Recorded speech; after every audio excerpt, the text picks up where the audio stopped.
नमस्कार, स्वागत है। अभिनंदन स्वीकार करें जितेंद्र त्रिपाठी का। दोस्तों, भीषण गर्मी पड़ रही है और इसका अंदाजा आपको भी होगा, उस गर्मी को आप अनुभव भी कर रहे होंगे और इस गर्मी से होने वाली समस्याओं से भी आप वाकिफ होंगे। इसी गर्मी के चलते आपको ये भी अनुभव हो रहा होगा कि पानी की बहुत बड़ी समस्या है हमारे शहर में, हमारे प्रदेश में, हमारे देश में, यूं कहें कि सारे विश्व में पानी की समस्या है। और ये समस्या इस बात की तो है ही कि पानी, जो मीठा पानी, जो पीने योग्य पानी होता है, उसकी उपलब्धता पूरे विश्व में कम है। लेकिन इससे ज़्यादा बड़ी समस्या ये है कि जो वाटर का मैनेजमेंट है, जो जल का प्रबंधन है, उस पर हम लोग लापरवाही कर रहे हैं, ध्यान नहीं दे रहे हैं। ये समस्या इतनी गंभीर है कि इस पर ध्यान अगर न दिया गया तो हमारी जो आने वाली पीढ़ियां हैं, जो हमारे बच्चे हैं, हो सकता है उनको 30 साल बाद, 40 साल बाद या 50 साल बाद ये जो मीठा पानी है ये पीने को न मिले। अगर हमने इस बात पर ध्यान नहीं दिया, हमको अपनी आदतों में सुधार लाना होगा, हमको अपने व्यवहार में सुधार लाना होगा। बहुत ज़्यादा बात नहीं करूँगा, हमारे एक सीनियर हैं आर्किटेक्ट राजीव द्विवेदी जी, बहुत ज़्यादा काम कर रहे हैं जल की समस्या पर, जल के प्रबंधन पर, और बहुत ज़्यादा उन्होंने इस पे रिसर्च भी की हुई है। बल्कि अब तो रिसर्च से बात आगे बढ़ गई है, उसी रिसर्च का फ़ायदा उठा के उन्होंने एक फिल्म बनाई है, डॉक्यूमेंट्री बनाई है। बहुत सारे एक्सपर्ट्स की उसमें राय है। इस फिल्म को दोस्तों देखिए ज़रूर, और इसमें जो सुझाव दिए गए हैं उस पर अमल करिए, क्योंकि अगर ऐसा नहीं हुआ तो आगे आने वाले समय में बहुत ज़्यादा दिक्कत होने वाली है।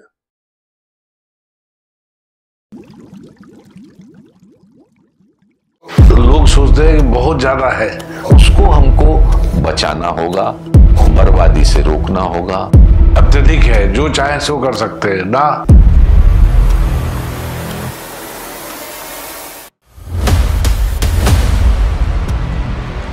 पानी एक प्राकृतिक तत्व है, इसे हम एक बूंद भी बना नहीं सकते।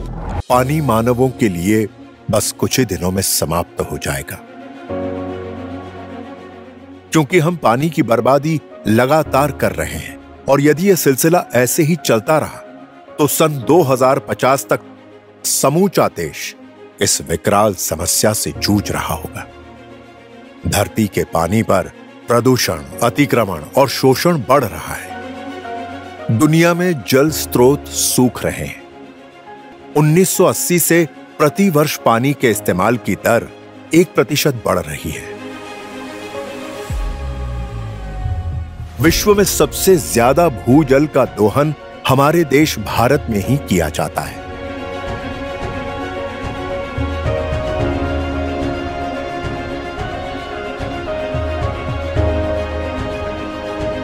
पीने के पानी की कमी हो रही है और मुझे ऐसा लगता है कि अगला विश्व युद्ध कहीं पानी पर ना हो।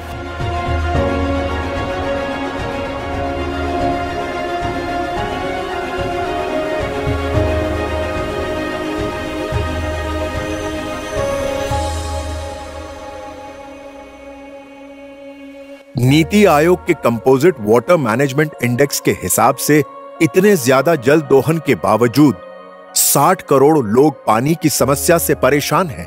और इसके साथ ही अगले 8 सालों में हमारी आवश्यकता दुगनी होने जा रही है।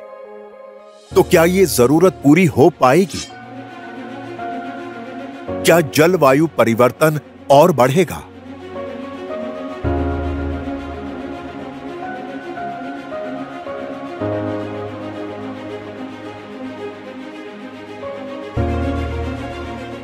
आज हम पानी, उद्योग धंधे और खेती में बहुत बड़ी मात्रा में पानी का उपयोग हो रहा है, जो कि संचित पानी हमारा मानव उपयोग के लिए जो था जमीन के नीचे, उसको हम इन 2 कामों में इस्तेमाल कर रहे हैं।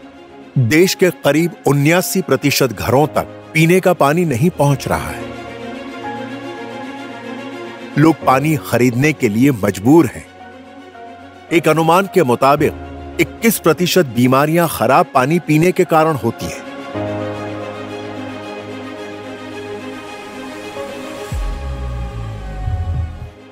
उसमें कुछ एलिमेंट्स भी मिल जाते हैं जो कि हड्डियों को बहुत कमजोर और टेढ़ा मेढ़ा भी बना सकते हैं।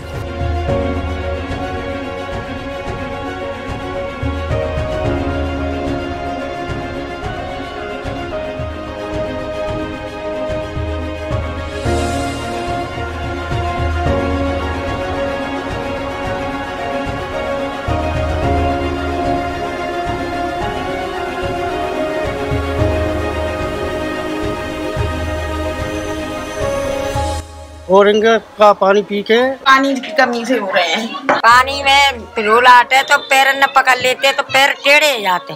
और हमारे गांव में पानी की समस्या बहुत गंभीर है। जहाँ पे जिस गांव के पानी फ्लोराइड ज्यादा है, जिसके कारण बच्चे यहाँ अपंग अपाहिज होते हैं पानी पी पी के। आईडीआर वाटर एंड सैनिटेशन मार्च 2021 के अनुसार 3 लाख से ज्यादा बच्चे खराब पानी पीने से डायरिया होने के कारण प्रतिवर्ष मर रहे हैं।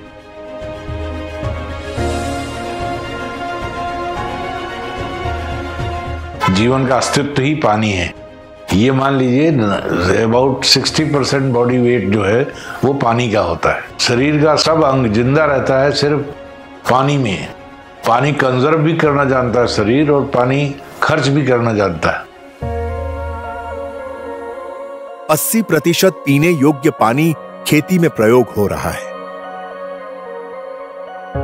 देश के 60% जिले गुणवत्ता और मात्रा के हिसाब से गंभीर घोषित हो चुके हैं। अनुमान के अनुसार 2030 में भारत में जरूरत का आधा पानी ही रह जाएगा। धरती पर जितना भी पानी है उसका लगभग 3% पानी ही हमारे मानव के उपयोग हेतु उपलब्ध है। बाकी 97% पानी समुद्र में खारा है जिसका उपयोग हम नहीं कर सकते। इस 3% पानी में लगभग 2.5% हमारे पास ग्लेशियर्स वगैरह के रूप में है, जिसका भी हम इस्तेमाल नहीं कर सकते क्योंकि वो बर्फ के रूप में पहाड़ों पर है।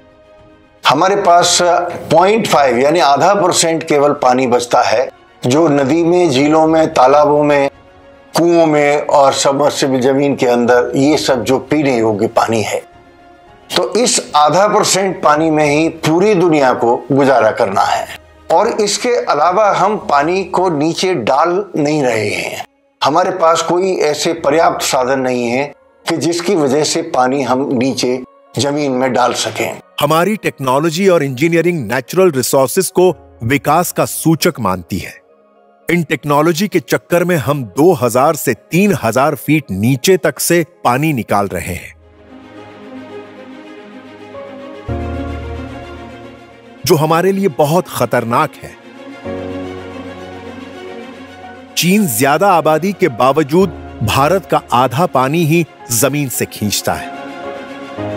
आजकल आधुनिक मशीनों के लिए पानी की ज्यादा जरूरत होती है। जितनी ज्यादा मशीनों की मांग बढ़ेगी, पानी का इस्तेमाल उतना ही ज्यादा होगा। जलवायु परिवर्तन के कारण अधिक बाढ़ आएगी और अधिक सूखा भी पड़ेगा।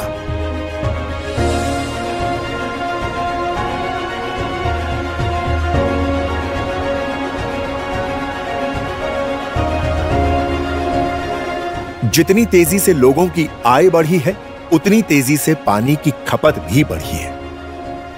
एक ओर जहां पानी की उपलब्धता घट रही है, वहीं दूसरी ओर हम उसकी बर्बादी भी कर रहे हैं। पानी लें तो उतना ही लें जितना कि आप पी सकें। हमें पानी का जितना इस्तेमाल करना चाहिए उतना नहीं हो रहा है, उससे कहीं ज्यादा हो रहा है।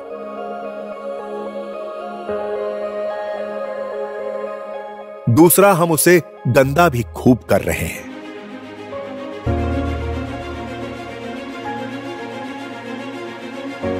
अगर हम उद्योग धंधे और खेती को हटा भी दें, तो भी यह पानी मानवों के लिए कुछ ही दिनों में समाप्त हो जाएगा।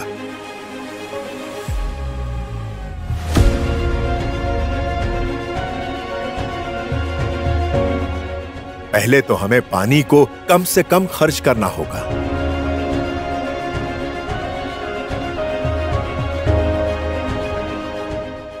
यदि कोई भी नल खराब हो गया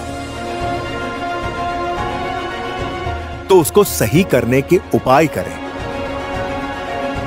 नल खुला बिल्कुल ना छोड़ें। मुंह धोते समय, दाढ़ी बनाते समय नल को लगातार खुला न रखें, बल्कि किसी बर्तन में पानी लेकर यह काम करें तो कम पानी से ही काम हो सकता है।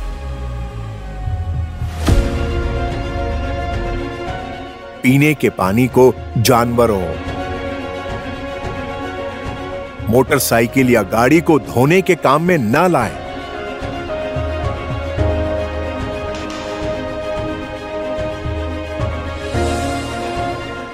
घरों में बाथ टब, शावर आदि से न नहाकर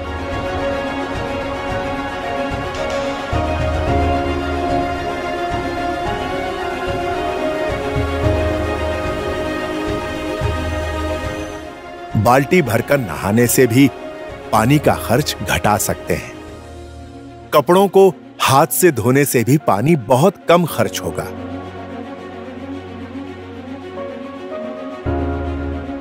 चलिए बात करते हैं रेन वाटर हार्वेस्टिंग की, यानी बारिश के जल को संचित करना। इसके कई उपाय हो सकते हैं।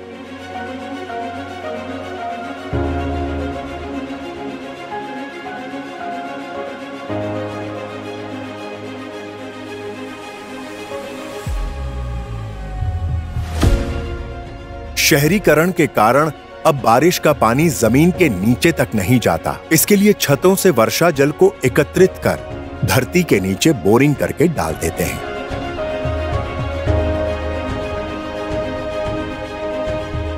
स्थानीय नदी में छोटे छोटे बांध बनाकर भी पानी को धरती में डाला जा सकता है।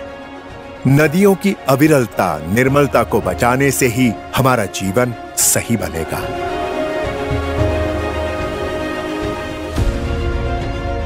यदि नदियां सूखी हैं, तो हमारे जीवन की खुशियां भी घटेंगी।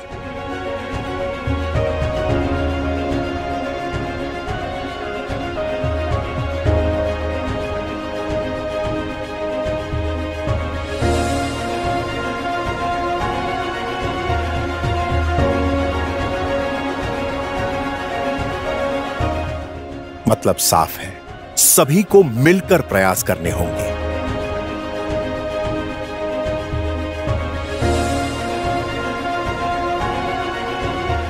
प्रकृति चेता रही है, हम प्रकृति में खतरनाक छेद कर रहे हैं। जल जीवन के लिए अमृत है और रहेगा। इसकी प्रत्येक बूंद का आदर करना सीखना होगा एवं इसे देवत्व प्रदान करना होगा।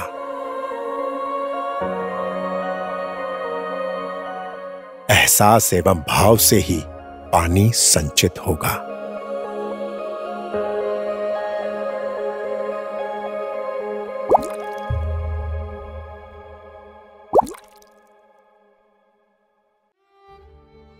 आपने देखा कि समस्या विकराल रूप ले चुकी है और जिसका असर निकट भविष्य में दिखना शुरू हो जाएगा। हमें पानी पर गंभीर चिंतन करके इसका उचित उपयोग सीखना होगा, अन्यथा आने वाली पीढ़ियां हमें इस बात के लिए उत्तरदायी ठहराएंगी जो बूंद बूंद पानी के लिए तरसेंगी।